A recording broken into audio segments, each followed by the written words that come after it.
The sun had not yet burned the night from the sky when they led Ayana to the rough-built gallows at the edge of the arroyo. The pale light of dawn spilled over the rim of the desert, washing her brown skin in a cold, dusty gold. A rope swung gently above her head, swaying in the same breeze that carried the dry scent of mesquite smoke and the faint sweetness of sage. The platform beneath her boots was old pine, cracked and warped, creaking when she shifted her weight. She did not shift often. She stood straight, her wrists bound before her, her chin raised as though she were facing an equal in battle, not the judgment of her own blood. The people of her tribe had gathered in a half-circle, their faces shadowed beneath the broad brims of hats or the low tilt of feathered headbands. Some watched with flint-hard eyes, certain this was justice. Others glanced at the ground, ashamed, though their silence bound them as tightly to this act as the rope around her wrists. She sought no pity in their faces. Pride was her last possession and she held it close, breathing it in like dry air. Chief Nantan stood before her, broad-shouldered, his weathered face drawn into a mask carved from the rock of the mountains. His voice was a flat echo in the still air. She had defied him, refused an arranged union meant to tie her family to another. Worse, she had struck the man who sought to claim her, leaving him with a thin scar down his cheek. The sentence was final. The words of her guilt carried no tremor, only the certainty of a law older than she could remember. When Nantan's gaze met hers, she saw nothing but the cold fire of tradition. "By the ways of our fathers," he said, "you will hang for your defiance." Around them the murmurs rose, soft, cruel, curious. Ayana's breath was steady, but inside her chest, her heart beat slow and deliberate, each thump like the toll of a drum in some far-off canyon. She did not look away. If they meant to take her breath, she would not give them the satisfaction of taking her dignity first. Near the edge of the crowd, a man shifted his stance. His hat brim was low, shading most of his face, but the wind caught the line of his jaw and the short beard along it. He stood apart from the others, tall, broad-shouldered, with a quiet weight about him that made space where he stood feel still. His eyes, narrowed against the light, fixed on her as though seeing more than the scene in front of them. Silas Boone did not speak until the chief raised a hand to signal the end. The rope above her head creaked once in the breeze. "I'll take her." His voice was steady, low, not carrying the fever of an outburst, but the quiet ring of a man stating a fact. The murmurs turned sharp, cutting across the circle. Nantan's hand paused mid-air, and his eyes narrowed toward the speaker. "She is condemned," the chief said, his words like stones. "I'll marry her," Silas replied, still not raising his tone. "You'll have the barter honored, her life in trade for my name." Gasps and sharp whispers broke out. Some laughed, short and mean. Others frowned, uncertain whether to take him at his word. Silas did not flinch beneath their scrutiny. Nantan studied him for a long moment. The old law allowed such a bargain. It had been rarely used for it was a binding claim, one that shifted shame and honor alike to the one making it. "You will take her as wife, no other claim?" Nantan asked. Silas nodded once. "As wife." The chief's gaze cut to Ayana as though seeking in her face the measure of her will. She met his stare, and though her jaw clenched, she gave no word. Silence was consent enough in this place. Nantan lowered his hand. "Untie her," he ordered. The rope fell slack from her wrists, leaving red impressions across her skin. She rubbed at them once, then stopped when she saw Silas watching her. He offered no smile, no false comfort, only his hand, calloused and sun-browned. After a hesitation, she took it, not for trust but for balance as she stepped down from the gallows. The crowd parted reluctantly, their stares clinging to her like burrs in cloth. They reached his horse, a bay mare with a black mane that tossed in the morning wind.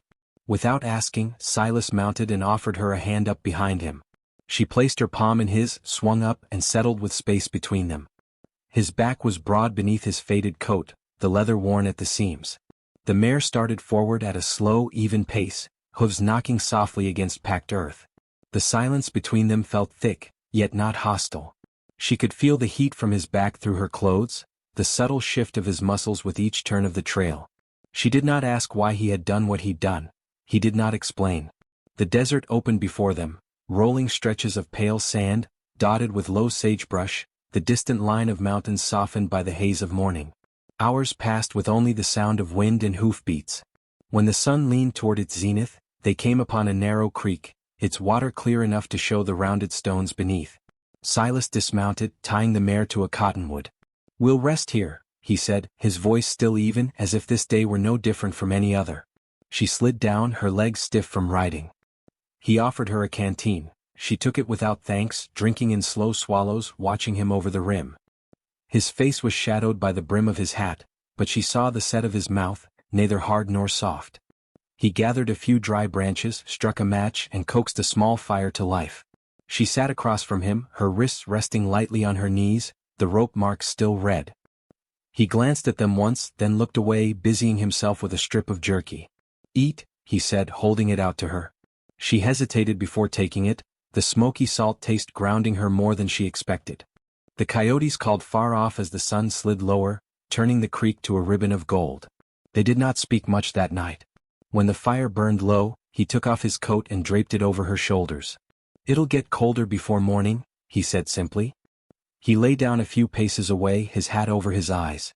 She stayed awake a long time, listening to the water, feeling the weight of his coat, and wondering if she had stepped from one kind of noose into another. Morning came with pale light and the sound of the mare nickering softly. Silas was already up, brewing coffee over the rekindled fire. He handed her a tin cup without a word.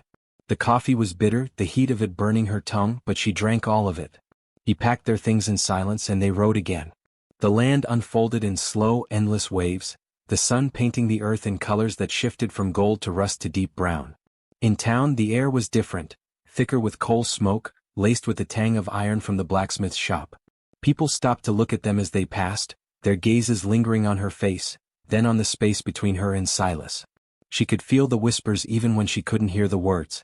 At the general store, the shopkeeper's eyes narrowed as he spotted her. When she placed a small coin on the counter for a comb, his hand hovered, then pulled back. "Don't take coin from her kind," he muttered, looking past her to Silas. Silas's jaw tightened, but he said nothing, only placed his own coin on the counter, collected the comb and walked out. She followed, holding the comb as if it might vanish. His silence was not indifference, it was something heavier, something that could break if struck. That night, they camped again, this time under a wide stretch of sky where the stars hung so bright they seemed close enough to touch. She brushed the mare's mane while he mended a strap. The rhythm of small tasks made the air between them less sharp. Once, when she passed him the needle, their fingers brushed and he looked up at her, not long, not with a smile, but with something she could not name. It was only days later that a rider came, the dust plume announcing him before the sound of hooves. He was from her tribe, wearing the beadwork of Nanton's people. He carried a message. She could return if she would submit to the marriage she had once refused. The man spoke without judgment, but the weight of the offer pressed into her chest. Silas stood by the corral, his hands on the reins of a restless colt, pretending to busy himself. His stillness betrayed the listening. The choice was hers, but neither path felt like freedom. The wind carried the scent of rain that evening, thick and metallic. When the storm came, it came fast, a wall of gray sweeping over the land. The river beside the homestead swelled, threatening to tear away the corral fence. They moved together in the downpour, shouting over the roar, driving the horses to higher ground. The mud sucked at her boots. She slipped once, nearly falling into the rushing water, but Silas's arm caught her. His grip was strong, steady, and for a heartbeat they stood in the middle of the storm, faces inches apart, rain carving cold lines down their skin. The world narrowed to the sound of water and the feel of his hand on her arm. She saw it then, that he carried grief like a hidden wound, one not visible to the eye but deep as bone. The storm passed, leaving the air cool and clean. They were still holding on when the sky cleared, and neither was first to let go. Weeks later, she stood at the same creek where he had first offered her water. The air was warmer, the sound of it softer now. He was mending a fence, his shirt sleeves rolled, the scar on his forearm catching the light. She realized the shame that had once clung to her like dust had thinned. Her steps were her own. That evening, as the sun melted into the horizon, he told her quietly she could leave if she wished. No rope, no debt, no claim. She looked at him, at the man who had saved her not with promises but with the simple work of staying. She stayed not because he had claimed her but because now she chose him. And if there is a lesson in this, it is this. We are saved in pieces, by a hand at the right moment, by a voice that does not demand, by a heart that waits without chains. Sometimes love does not thunder in. Sometimes it arrives on quiet hooves, steady enough to carry us home.